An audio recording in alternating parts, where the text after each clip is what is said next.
while around the world most countries are allowing private sector, new experimental startup, virtual and digital currencies to proliferate. There are a couple of thousand of them around the world now, with a total market capitalization of well over $1 trillion. Chinese government has taken a very different approach.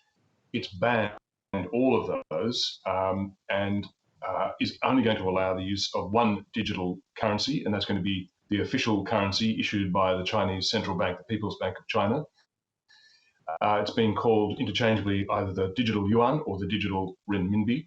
So and this is consistent with China's approach to a lot of growth areas or areas of growth in the private sector, where it sees these as a threat to central government control. And we've seen the crackdown on China's big tech companies in the last half year because they're seen as an alternative source of power to the government.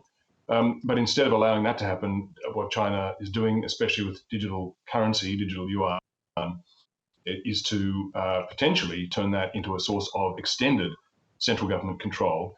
And we saw a warning over the weekend from the head of the Signal Intelligence Agency for the British government, Jeremy Fleming, who's the director of GCHQ, saying that it had the potential, if done wrongly, for the digital Chinese currency, digital yuan, both to allow extended surveillance by the Chinese government of people using this currency, and also to control transactions going on in digital currency. Yeah.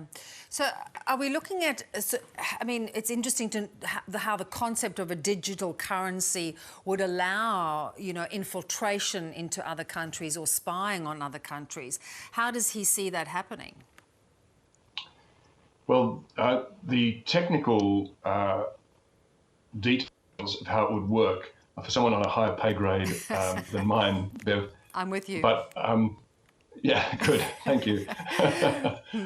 But the concept is simple enough in itself without having to be a tech master, and that is that if only the central bank can issue the currency and can track each transaction using a tailor-made, domestically central bank orchestrated blockchain technology, which does not, by the way, require a bank account or the internet.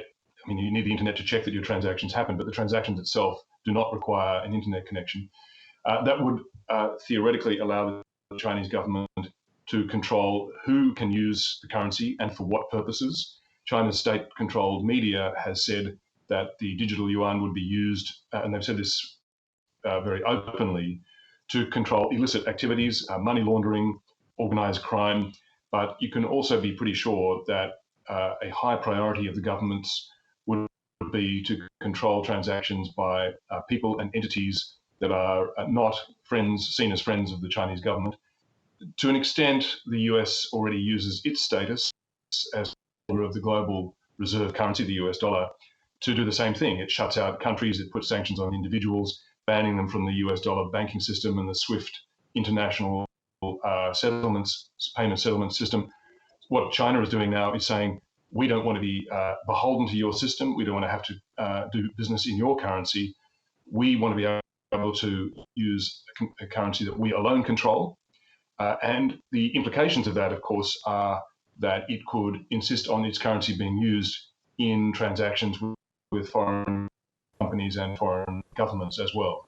And that is a fascinating point because, of course, Huawei has been knocked back as a partner in many countries around the world. But given China's the major trading partner for many, many nations, would it be hard for people to resist that pressure to trade in the digital yuan? Well, it would be, particularly if the Chinese government, for example, using its Belt and Road global infrastructure building program, which has more than 60 countries formally signed up to it.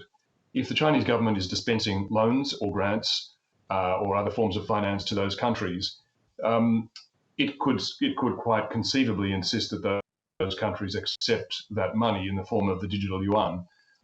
China is the world's biggest trading partner for most of the countries on the planet, and equally, Chinese entities trading, exporting, importing could require settlement of contracts in the digital yuan. So you could quite easily see that could displace, in fact, one of the main purposes is avowedly and openly to displace the US dollar and its role as the global reserve currency, as the US dollar displaced the British pound about a century ago. Yeah, fascinating.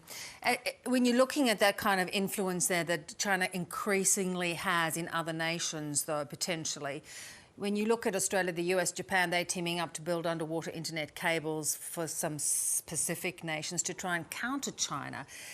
I mean, you do get the sense that it is like this sort of David and Goliath battle. Well, that's true. One simple measure by which we can apply your analogy of David and Goliath, Bev, is that on the weekend, the Australian government, in conjunction with the US and Japan, announced that it would be financing and building an undersea cable to supply fibre optic technology to give better internet and data communication telephone services to 3 of the small Pacific island nations, the Federated States of Micronesia, Kiribati and Nauru.